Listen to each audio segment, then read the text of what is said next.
Welcome to Ken Reviews. I'm Ken, Mr. I'm gonna watch it so you don't have to. And this is the review for Gen V.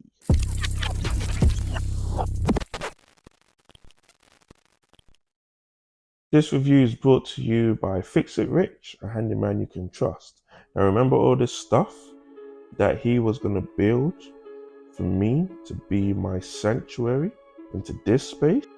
Watch him do his work, watch him. And now the final product.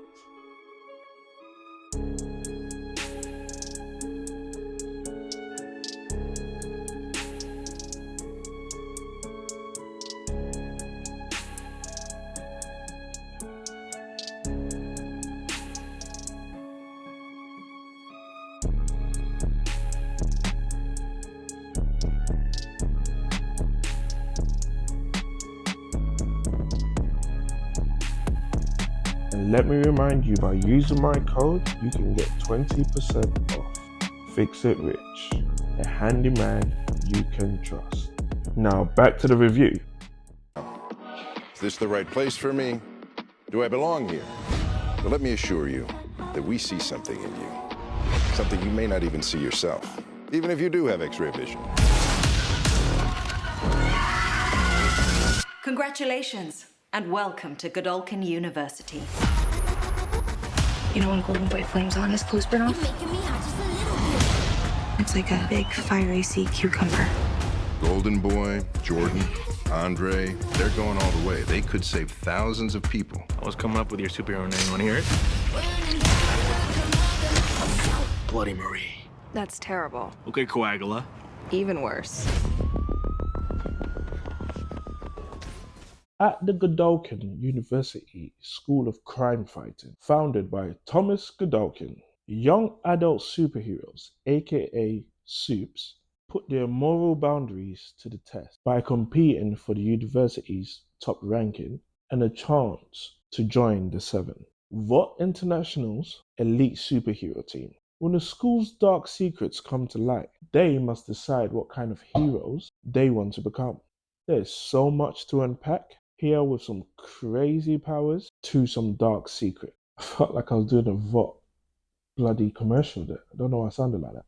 Jazz Sinclair takes center stage as Marie, and we follow her journey all through Godolphin. With a very dark past, we witness how a young person can either flip their trauma into ambition or fold into depression. She conveys these two angles really well. In all of it, she holds this kind of innocent role, and we witness her development cycle, pun intended, through each episode. She does it all very well. Andre is played by Chance Padoma, and he's our resident Magneto, so to speak. He carries their I have daddy issue mantle with their I'm not really a good friend hat, and he's decent enough in the role. I'm keen to see where they take this character specifically. Mamea is played by Lizzie Broadway, the one with the most bizarre powers out of the bunch. Her powers shouldn't even be that strange, but because this is the boys' universe, the twist that they put on it, brilliant. She has the most depth to her character so far, and interest in history. Definitely one to look out for in the future. It's quite a large cast, and they all mainly deliver. Some points you do wish you get to see more development for others, but that's what seasons are for. It's a high quality production on the same level as The Boys, looking all movie-esque. The special effects for the powers,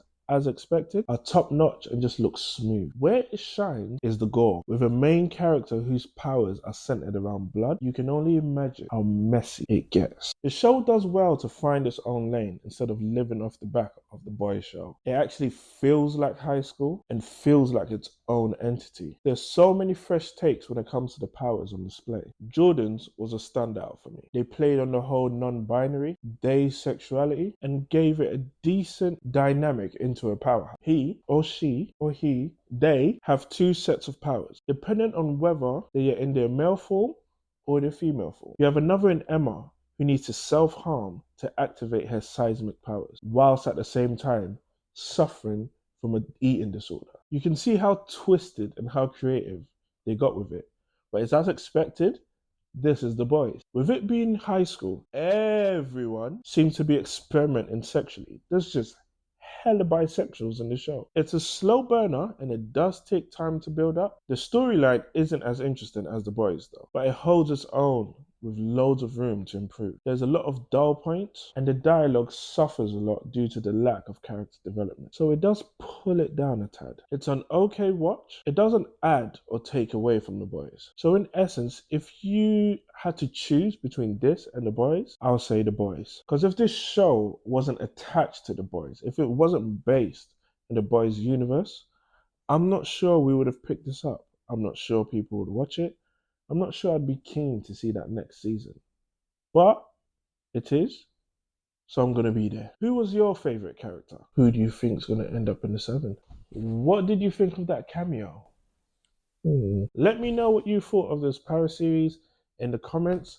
Let's get to discussing. And I can't wait for season 4 of The Boys.